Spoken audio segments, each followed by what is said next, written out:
حضور پاک صلی اللہ علیہ وسلم کی نعت کو بھی ہم منقبت کہہ سکتے ہیں، لیکن زیادہ تر یہ ان کے خانوادے کے حوالے سے جب بات آتی ہے تو منقبت میں جیسے صحابہ کرام ہیں جو اہل بیت ہیں، جو آل رسول ہیں، تو ان کی جو توصیف جس میں بیان کی جاتی ہے تو وہ منقبت میں شمار ہوتی ہے۔ پھر اس کے بعد اور بھی پہلو ہیں جو ایک خاص ایک سلسلہ ہے، یہ جو ادب ہے، جو مذہب سے ریلیٹڈ چیزیں ہیں، جو مختلف شخصیات کے حوالے سے بھی ہیں اور جو ذات الہی کے حوالے سے بھی ہے، مقدس ہستیاں جو ہماری ہیں ان کے حوالے سے یہ سارا لکھا جاتا ہے۔ تو اس میں پھر منقبت کے بعد سلام ہے، ٹھیک ہے، نوح ہے، سوز ہے، ٹھیک ہے، اس طرح کی مرثیہ ہے، اور اس طرح کی بھی ہمارے سامنے مثالیں جس میں کربلا کے حوالے سے پیش آنے والے واقعات کو اردو ادب نے مختلف اصناف میں استعمال کیا۔ اب اس کے لیے کوئی ضروری نہیں ہے کہ اشعار کی شکل میں ہو، اس میں غزل کی شکل میں بھی اس کو لکھا گیا ہے، اس کو ہائیکو کی شکل میں بھی لکھا گیا ہے، اس کو نظم کی شکل میں بھی لکھا گیا ہے، نثری نظموں میں بھی ہاں جی لکھا گیا ہے۔ ویسے مضامین کی شکل تو موجود ہے، پوری سیرت کی پتہ نہیں کتنی کتابیں کتنی جلدیں موجود ہیں جو کہ اور آج دن تک لکھی جا رہی ہیں۔ تو یہ ہے۔ اب جہاں تک اب آگے بڑھتے ہیں کہ یہ اس کا ہم یہ کہہ سکتے ہیں کہ اردو ادب میں ہم کی نعت کی یا منقبت سلام ان کی اہمیت بہت زیادہ ہے۔ جی اس وجہ سے زیادہ ہے کیونکہ یہ ہمارے جو جن نظریات سے ہم متاثر ہیں، انسپائرڈ ہیں، جو ہماری عقیدت ہے، جو ہمارا ایمان ہے، یہ اس سے متعلق یہ ساری اصناف ہیں، تو اس وجہ سے ان کی بے پناہ اہمیت ہے۔ اس کی وجہ یہ ہے کہ مذہب نے ہی اردو ادب کی پرچاری شروع سے کی ہے۔ اردو ادب کی تو میں نہیں کہہ سکتا، لیکن اردو ادب تو بہت بعد میں آ کے شروع ہوتا ہے نا، لیکن اس شاعری جو کی گئی یا اوصاف جو بیان کیے گئے، یہ اب میں آپ کو مثال دیتا ہوں۔ آپ دیکھیں کہ قرآن پاک اگر ہم پڑھتے ہیں تو اس کی بہت ساری آیات میں ہمیں اللہ پاک کے مختلف خصوصیات کا تذکرہ ہمیں نظر آتا ہے۔ حضور پاک صلی اللہ علیہ وسلم کی جو شخصیت ہے اور ان کا جو سلسلہ ہے اس کے حوالے سے ہمیں بہت سارے تراجم اگر ہم پڑھتے ہیں تو ہمیں چیزیں ملتی ہیں، تو یہ بھی تو حمد اور نعت میں ہی شمار ہوں گی، ٹھیک ہے۔ اسی طریقے سے مختلف انبیاء کرام کا تذکرہ ملتا ہے، اب وہ ان کی منقبت کے حوالے سے، یعنی انبیاء کرام کی منقبت کے حوالے سے اس کو ہم شمار کر سکتے ہیں۔ اچھا، اب جب ہم تاریخ پہ نگاہ دوڑاتے ہیں حمد و نعت کے سلسلے سے، تو یہ تو بہت اس جب دور تھا حضور پاک صلی اللہ علیہ وسلم کا، اس دور سے ہی اس کی روایت مل جاتی ہے ہمیں۔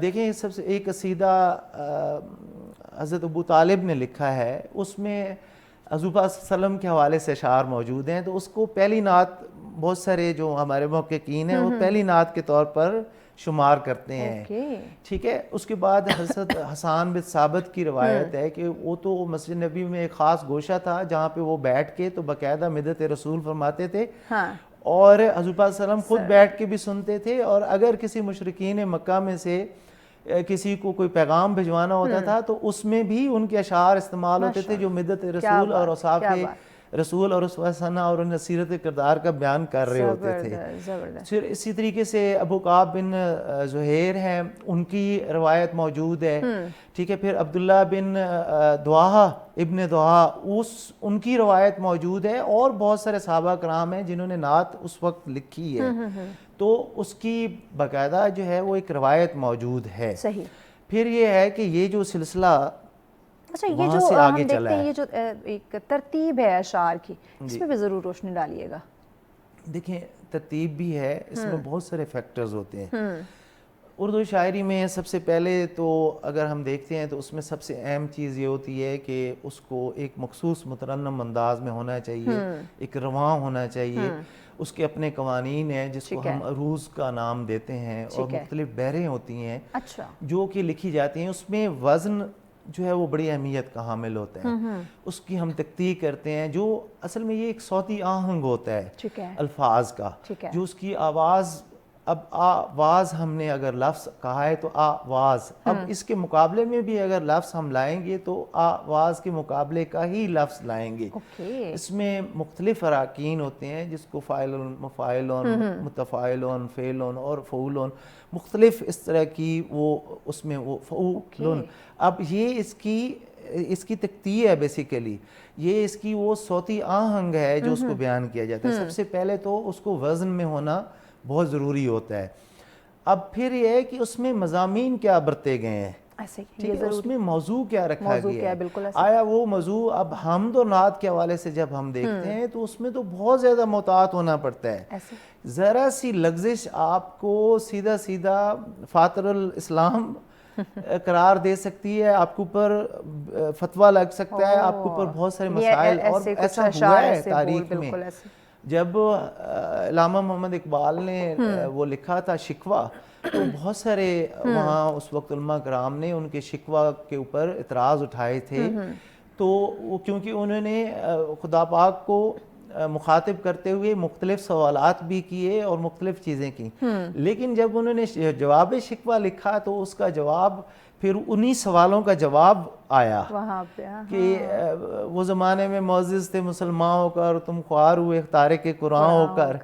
تو اس طرح کی ان کی جو شاعری تھی اس میں بہت ساری وہ عوامل وہ لے کے آئے جو کہ مسلمانوں کے اوپر سوالات اٹھا رہے تھے کہ بھئی تم اس وجہ سے آج ذبح حالی کا شکار ہو کہ تم نے اپنی اسلامی روایات کو ہی چھوڑ دیا ہے. تمہارے پاس بہت ساری چیزیں تھیں، تمہارے پاس قرآن پاک تھا، اللہ کا پیغام تھا، تمہارے پاس حضور پاک صلی اللہ علیہ وسلم کی شریعت تھی، تمہارے پاس احادیث تھیں، فقہ تھا، پورا ایک نظام تھا تمہارے پاس. پھر اس کے بعد آپ دیکھیں کہ حدیث کے بعد فقہ مختلف ہمارے اماموں کا ہے، امام ابو حنیفہ کا ہے، امام جعفر صادق کا ہے، امام مالک، احمد بن حنبل، اس طرح کے مختلف فقے ہیں. تو یہ ساری چیزیں ہونے کے باوجود بھی آپ خوار ہیں تو اس کی کوئی وجہ ہے، ٹھیک ہے.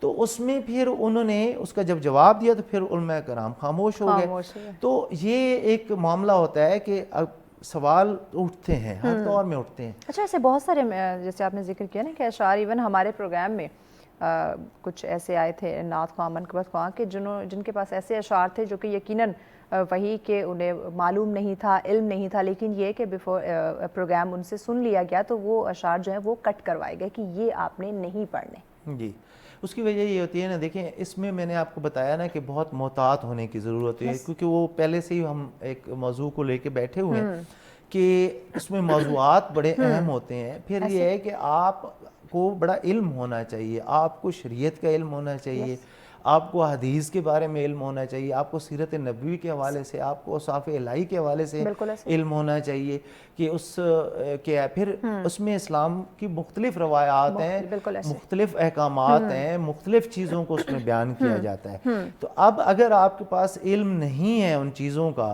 اور آپ ایک فیشن کے طور پر اس کو شروع ہو جاتے ہیں یا دوسرے لوگوں، تقلید اس چیز کی بہت اچھی ہے، یہ ایک سنت ہے جو وہاں حضرت حسان بن ثابت اور ان سے شروع ہو رہی ہے، بلکہ حضرت ابو طالب سے شروع ہو رہی ہے. اور صاحب ایک بریک لینی ہے، بریک کے بعد ہم اس ڈسکشن کو ناظرین آگے بڑھاتے ہیں کہ یقیناً جہاں ہمیں نعت پڑھنے کا شوق ہے، حمد باری تعالیٰ ہم پڑھتے ہیں، منقبت پڑھتے ہیں، وہیں پہ اشعار کا خیال رکھنا بھی بہت زیادہ ضروری ہوتا ہے. تو اس پہ مزید آگے چل کے ان ڈیٹیل بات کرتے ہیں، لیکن اس بریک کے بعد ساتھ رہیں. ویلکم بیک ناظرین، آپ دیکھ رہے ہیں سچ سویرا. آج ہمارا ٹاپک جس پہ ہم ڈسکشن کریں اردو ادب کی بات ہو رہی ہے، اس میں ہم نعت، منقبت اور سلام کی جو روایت ہے اس پہ ہم گفتگو کریں. مہمان ہمارے ساتھ ہیں، اکبر صاحب ساتھ ہیں.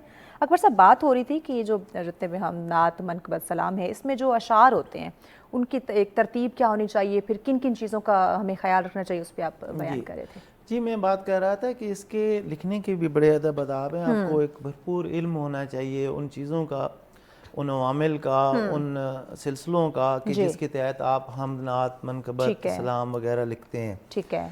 اب اگر آپ کے پاس علم نہیں ہے تو ظاہر آپ سے غلطیاں ہوں گی، اور غلطیاں جو ہے وہ اس معاملے میں قابل قبول نہیں ہیں، کیونکہ یہ ایک انتہائی مقدس سلسلہ ہے، ایک ایسی صنف ہے کہ جس کے حوالے سے ہر بندہ جو ہے وہ ایک عام آدمی بھی اور خاص لوگ جو اس کو بہت گہرائی سے سمجھتے ہیں وہ بھی اس کے اوپر نظر رکھتے ہیں.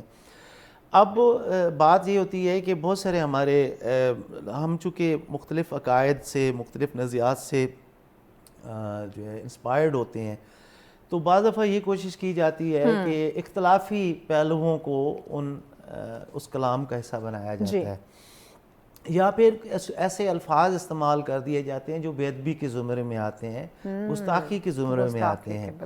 وہ اپنے حساب سے وہ بندہ اپنے علم کے حساب سے ٹھیک لکھ رہا وہ صحیح ہوتا جا ہے رہا ہوتا ہے اور یا اس پڑھ کا رہا خیال ہوتا ہوتا ہے کہ میں نے ٹھیک لکھا ہے، لیکن دراصل وہ اس میں مسائل پیدا کر رہا ہوتا ہے.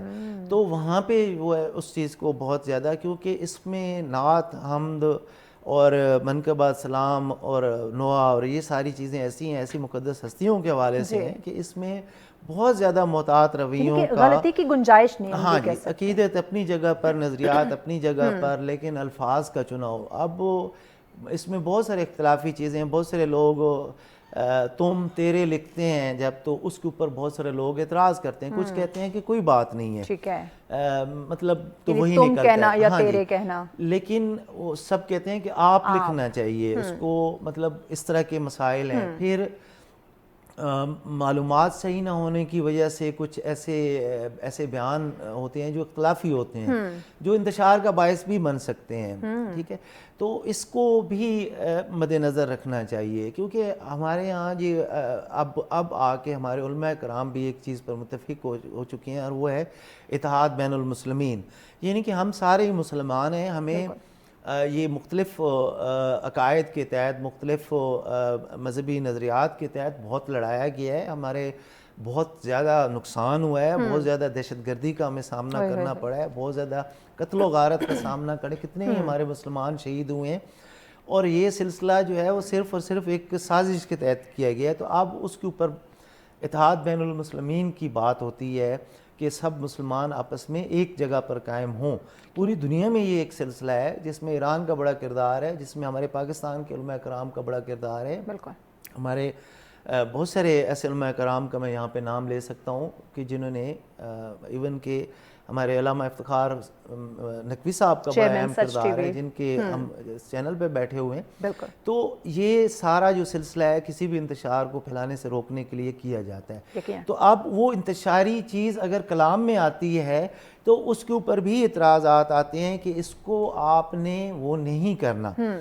کیونکہ تاریخ تو ہے، بہت ساری چیزوں کی ہمارے سامنے موجود ہے، لیکن اوصاف کے حوالے سے، کردار کے حوالے سے، اس طرح سے ان کی سیرت کے حوالے سے، اوصاف الہی کے حوالے سے ان کے اندر کتنی طاقتیں موجود ہیں، اس کتنی چیزوں پر وہ قادر ہیں الہی، اس کے حوالے سے بات کی جائے. رسول اللہ صلی اللہ علیہ وسلم کی تعلیمات کے حوالے سے بات کی جائے، ان کی سیرت کے حوالے سے، ان کے سراپا کے حوالے سے بات کی جائے، ان سے عقیدت کا اظہار کیا جائے. اگر حضرت امام حسین کا سلام ہم لکھتے ہیں تو ان کی قربانی کے حوالے سے بات کی جائے، ان کا جو کردار رہا اسلام کو زندہ کرنے کے لیے اس کے حوالے سے بات کی جائے. پھر جو ظلم روا رکھا گیا اس ظلم کی بات کی جائے، جو یزید نے ایک ظالمانہ اقدام کرتے ہوئے آل رسول کے ساتھ سلوک کیا اس کے حوالے سے بات کی جانی چاہیے، اس پر لعنت کر دینی چاہیے، اور بہت ساری چیزیں ہیں. تو اس میں بڑا ایک بہت ہی اہم یہ موضوع ہے، اور اس کے اوپر بہت ساری چیزوں کو دیکھنے کی ضرورت ہوتی ہے. یہ اس طرح کے مجھے لگتا ہے وہ موضوع، ایک تو کریڈٹ سچ ٹی وی کو جاتا ہے کہ ان کو تو ہمیشہ کوشش ہوتی ہے کہ ایسے وہ تمام تر ٹاپکس جو ہماری زندگی سے ریلیٹ کرتے ہوں ان کو ہم ہائی لائٹ کریں. جب تک دیگر ٹی وی چینلز ہے جو ہمارا چونکہ سوشل میڈیا کا دور ہے، وہاں پہ بھی ان چیزوں کو ڈسکس کرنا بڑا ضروری ہے کہ اگر ہم حمد پڑھ رہے ہیں، نعت پڑھ رہے ہیں، منقبت کی طرف یا سلام کی طرف، نوحہ کی طرف جا رہے ہیں، تو ہمیں اس کے جو ایک ریکوائرمنٹس ہیں یا ٹرمز کنڈیشنز ہیں وہ ہمیں پتہ ہونی چاہیے کہ آیا اگر میں یہ اشعار پڑھ رہا ہوں تو میں پہلے کسی سے پوچھ لوں کہ یہ اس میں اشعار ہیں، اتنے میں کلام پڑھ رہا ہوں، کیا اس میں کوئی غلط چیز یا کوئی ایسی بات یا کوئی ایسا لفظ تو نہیں ہے جو بعد میں میرے لیے مسئلہ، یا یقیناً وہی ناقابل قبول ہے کہ ہم اس میں غلطی کی کوئی گنجائش نہیں ہے. تو کیا پہلے ان چیزوں کی تصدیق نہیں ہوتی؟ کیونکہ ہم دیکھتے ہیں کہ آج کل دھڑا دھڑ جو ہے نا وہ حمد، نعت اور منقبت، نوحہ جو ہے وہ لکھے جا رہے ہوتے ہیں، لیکن جب تصدیق کی بات آتی ہے تو وہاں پہ کچھ ایسا خاص ہمیں دیکھنے کو نہیں ملتا. یا پھر جب ہم ان کی وہ ایک ادائیگی کی بات کرتے ہیں تو بہت سارے ایسے کلام دیکھیں جن کی ادائیگی جو ہے وہ مختلف، اس میں آپ دیکھیں جو یہ میوزک ہے اس کے ساتھ وہ ریلیٹ کر رہے ہوتے ہیں. میں آپ کو بتاتا ہوں جب تک اردو کا آغاز ہم آتے ہیں نا، تو یہ ہم نے پچھلے ادوار کی بات کر لی کہ جہاں سے نعت کی روایت کا آغاز ہے، ان سارے اصناف کا آغاز ہوتا ہے.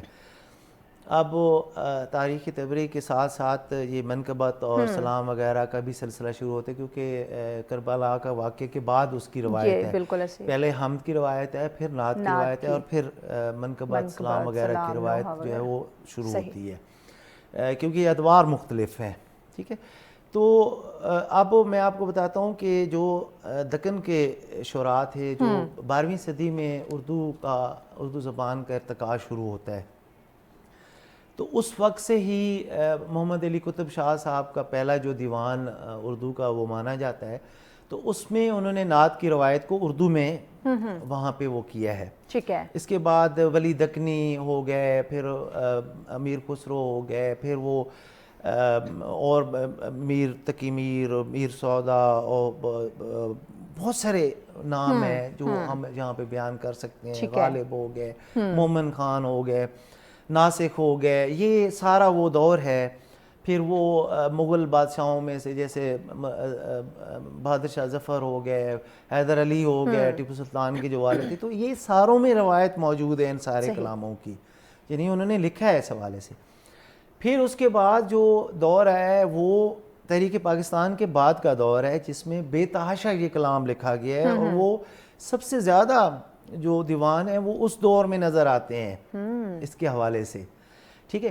حمد کے البتہ جو ہیں وہ پرانے سن 1800 میں، اور اس میں ایک دو ایسے دیوانوں کا ریکارڈ ہمارے سامنے آتا ہے کہ جس میں پتہ چلتا ہے کہ انہوں نے حمد کی کوئی مکمل کتابیں شائع کی ہیں، یا وہ اس طرح کا معاملہ نظر آتا ہے. لیکن نعت کے حمد کے اوپر کام کیا گیا ہے، اور نعت کے اوپر اور پھر اس کے اوپر بہت زیادہ کام کیا گیا. یہی سوال ایڈ کرنا چاہ رہی تھی کہ بہت سارے نعت خواں ایسے میں نے دیکھے ہیں جنہیں حمد نہیں آتی. جی. جب ہم حمد کا ذکر کرتے ہیں، میں آپ اس بات کو مکمل کر لیتا ہوں کہ جو آپ نے میرے اوپر سوال کیے. اب یہ جو ادوار تھے، جتنے یہ دکن کے شعراء تھے، اردو کے ارتقاء کے ساتھ ساتھ آنے والے شعراء تھے، اور پھر تحریک پاکستان کے خاص طور پہ 1980 تک کا جو معاملہ ہے، اس میں نہایت عقیدت سے کلام لکھا گیا.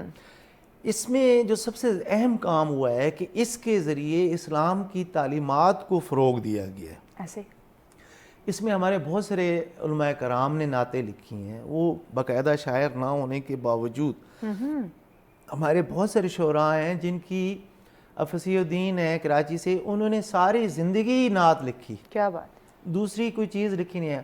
ہمارے فیصل آباد سے ڈاکٹر ریاض مجید صاحب ہیں، انہوں نے صرف نعت لکھی ہے. زبردست. عرش ہاشمی صاحب ہیں، وہ محفل نعت چلا رہے ہیں اسلام آباد میں، اور پتنے 30-35 برس سے مسلسل ان کی روایت 39 سال ہو گئے ہیں کہ وہ چلی، 35 سال میرے خیال میں ہو گئے مسلسل. وہ صرف ہر مہینے ایک محفل نعت ہی منعقد کراتے ہیں. زبردست. 35 سال ہو گئے ماشاءاللہ. تو اسی طریقے سے محفل حمد و نعت بھی ہے، اسی طریقے سے اور سلسلے ہیں، مختلف لڑیاں چل رہی ہیں، بہت کام ہو رہا ہے جس کو عام طور پر نہیں ڈسکس کیا جاتا، اور وہ بہت عقیدت کے ساتھ وہ لوگ کرتے ہیں. مجھے لگتا ہے کہ ان کاموں کو ہائی لائٹ کرنے کی اس وقت زیادہ ضرورت ہے. ہاں جی، کہیں کوئی بہت عقیدت کے ساتھ بالکل ہائی لائٹ کرنے کی اس وجہ سے ضرورت ہے، کیونکہ پتہ ہونا چاہیے کہ کس کے اوپر کیا. ہمارے تو جو ارباب اختیار ہیں وہ تو لکیر کے فقیر ہیں، ان کو تو اپنے مسائل سے فرصت نہیں ملتی کہ وہ اسلام کی طرف یا ایسے علوم کی طرف توجہ دیں جو اس معاشرے کو مثبت راستے پر گامزن کرتے. وہ والا تو سلسلہ نہیں ہے. سے نکلیں گے تو کچھ اور ہاں جی، وہ والا تو سلسلہ ہی نہیں ہے نا. تو اب مسئلہ یہ ہے کہ یہ لوگ اپنی ذاتی حیثیت میں، اب یہ دیکھیں کہ وہاں پہ 30-40 لوگ آتے ہیں، ان کے لیے وہ لنگر کا انتظام بھی کریں گے، جگہ کا انتظام کریں گے، سپیکر کا انتظام کریں گے، لوگوں کو پتہ نہیں کہاں سے سفر کر کے وہاں پہ پہنچنا پڑے گا. ایک بہت بڑی قربانی کا عمل ہے، اثار کا عمل ہے، اور یہی جذبہ دراصل درکار ہے. لیکن وہ یہ جو سارا کام ہو رہا ہے، یہ وہ لوگ ہیں جو کہ نعت کی، حمد کی اور منقبت وغیرہ کی اصل روح کے اوپر کام کرتے ہیں کہ اس کو کس سطح پہ ہونا چاہیے. ان لوگوں نے ہمارے جیسے طالب علموں کی بھی رہنمائی کی ہے کہ یہاں پہ بچے اس طرح سے نہیں، اس طریقے سے کرنا ہے، کیونکہ وہ بزرگ ہیں، سینئر ہیں ہمارے. ابھی حال ہی میں ہمارے ایک بڑے سینئر ہیں، شاید آپ کے ساتھ ایک دفعہ میں شو میں بھی مجھے نظر آئے، ضیاء الدین نعیم صاحب ان کا نام ہے. تو ان کی اللہ بس کے نام سے ایک کتاب ہمارے سامنے ہے جس میں صرف حمد ہے. کیا بات. اور میں نے بڑے عرصے کے بعد دیکھا کہ کوئی حمد کی کتاب ہمارے سامنے ہے. ابھی وہ مجھے ملی نہیں ہے، لیکن اس کی جو ہے نا وہ آواز مختلف جگہوں پہ آ رہی ہے ادبی حلقوں میں, تو وہ مجھے بڑا تجسس بھی ہے کہ میں اس کو پڑھوں. صحیح. اور وہ اتنی انہوں نے بیسیکلی اسی چیز کو ہی لوگ جو ہمارے سینئر بول رہے ہیں وہ یہی کہہ رہے ہیں کہ انہوں نے دراصل کوشش ہی یہی کی ہے کہ وہ روح اسلام کی جو اللہ کی طرف سے کی گئی اسی کے اندر ان کے اوصاف کو ہی بیان کرنے کی کوشش کی گئی ہے, ان اللہ کے ناموں کو, ان کی صفات کو اس طرح سے معاملہ کیا. اب میں آتا ہوں کہ اس چیز کا پہلے تو خیال رکھا گیا, لیکن اب جو فیشن کے طور پر جن لوگوں نے لکھنا شروع کیا, اور اس طرف میں آتا ہوں جو میوزک والی بات آپ نے کی. اب معاملہ یہ ہے کہ ہم پر کام کم ہوا ہے اور نعت پر بتحاشا ہوا ہے, اور منقبت پر اور سلام وغیرہ پر بھی بہت زیادہ کام ہوا ہے. ٹھیک ہے, اب یہ معاملہ اس طرح سے ہے کہ اس چیز کے اوپر میں سمجھتا ہوں کہ حمد کے اوپر کام کرنے کی زیادہ ضرورت ہے ہمارے شعراء کرام کو, ہمارے ادیبوں کو. اس کی وجہ یہ ہے کہ میں نے جو محسوس کیا ہے کہ حمد پر بہت کم کام ہوا ہے. بالکل ایسے, کیونکہ میں جب حمد کی دیوان یا کتب کی بات کرتا ہوں تو وہ بہت کم مجھے نظر آتے ہیں. جب میں نعت کی طرف آتا ہوں تو ہزاروں لاکھوں کتابیں مجھے نظر آتی ہیں جو صرف نعت کے حوالے سے ہیں. پھر شاعر نے ہر دور میں, آپ دنیا کے کسی بھی کونے میں جائیں نا, ان ساری اصناف کی روایت آپ کو ملتی ہے, حمد کی ملتی ہے. جہاں جہاں مسلمان آباد ہیں وہاں پہ یہ چیزیں موجود ہیں. ٹھیک ہے, تو وہ انہوں نے جو کیا ہے سلسلہ کہ حمد کے اوپر کام زیادہ کرنے کی ضرورت ہے, اور اس کے اوپر جو ہے وہ زیادہ ہو چکا ہے اور ہوتا رہے گا, آج دن تک ہوتا رہا. ہمارے نوجوان شاعر ہیں ایک جنید نسیم سیٹھی, اب وہ ہمارے سے بھی چھوٹے ہیں. ان کی پہلی کتاب ہی نعت کی آئی ہے, پوری مکمل کتاب نعت کی آئی ہے. یعنی وہ اب اس ایج میں اتنی عقیدت ان کے اندر پائی جاتی ہے کہ وہ کہ میں ان لوگوں کا تذکرہ اس وجہ سے کر رہا ہوں کہ انہوں نے اس صنف کو, ان اصناف کو بہت اہمیت دی ہے. یہ منقبت پہ بھی یہ لوگ کام کر رہے ہیں, یہ حمد پہ بھی کام کر رہے ہیں, جیسے میں نے اور بھی کچھ اباب کا تذکرہ کیا. اکبر صاحب اب میوزک والی بات رہ گئی ہے, میں اس کے اوپر بات کرتا ہوں. جس طرح ہم نعت, منقبت یا اسی طرح کی جو اصناف سلام وغیرہ ہو گئے, وہ اس کے اوپر جتنے ادب سے اس کو لکھنے کی ضرورت ہے اسی ادب سے اس کو پڑھنے کی ضرورت ہے, اسی ادب سے اس کو سننے کی ضرورت ہے. اب میں آپ کو بتاتا ہوں کہ بہت ساری ہماری نعتیں جو فلمی گانوں کی دھنوں پر انہوں نے ترتیب دے دی ہیں. ٹھیک ہے, ہماری بہت ساری نعتیں ہیں کے ساتھ ہمارے نیشنل اسکرین پہ ہمیں وہ چلتی جی بالکل وہ. اچھا, اب اس کی وجہ یہ ہے کہ جب آپ کسی مقدس صنف کو پیشہ ور لوگ جب اس کو اپناتے ہیں, ٹھیک ہے, اب میں بہت ساری چیزوں سے اختلاف کرتا ہوں, مختلف عقائد میں اختلاف کرتا ہوں, جن کا میں زیادہ تذکرہ نہیں کروں گا کیونکہ میں کسی کے جذبات کو ہرٹ نہیں کرنا چاہتا. وہ پڑھنے میں جب وہ لوگ, ان کا مقصد یہ ہوتا ہے کہ لوگوں کو گرما کے تو اپنا الو سیدھا کرنا, جب ان کا مقصد ہوتا ہے وہاں پہ جو ہے اس طرح کے معاملات پیدا ہوتے ہیں. پھر سننے کے آداب کی بات ہو گئی ہے کہ ایک تو وہ دھنوں پہ ہیں, ٹھیک ہے, دوسرا یہ کہ نعت میں اختلافی چیزوں کو لایا گیا ہے. ٹھیک ہے, پھر یہ ہے کہ اس کی جو سننے والے لوگ ہیں, آپ یہ دیکھیں کہ جی جیسے شادیوں بیاہوں پہ محفل موسیقی چل رہی ہوتی ہے, وہ اٹھ کے وہ نوٹ پھینک رہے ہیں, وہ اسی طریقے سے نعت خانوں کے اوپر اور اس طرح کے معاملات جو ہے ہمارے سامنے آتے ہیں. اچھا, پھر آپ بیٹھ کے آرام سے ادب سے سنیں, آپ بے شک جھومیں, سر دھنیں, ایک جو دلی عقیدت ہے, جو ایک سلسلہ ہے, محسوس کریں آپ اس کو, اس کے تحت اگر اس سے آپ عقیدت کے تحت جا رہے ہیں نا, وہ جذبہ تو خدا تو انما الاعمال بالنیات, وہ تو سنتے ہیں, اور وہ اگر عقیدت کے تحت کر رہے ہیں تو ویل اینڈ گڈ. لیکن یہ جو ٹوپی ڈرامہ ہے اور یہ جو ڈرامہ کیا جاتا ہے اس طریقے سے, اور وہ جو اٹھ کے تو وہ اس طریقے سے ہاتھ کھڑے کر کے تو ایسے ایسے ڈرامے کر رہا ہے, سننے والا بھی, اور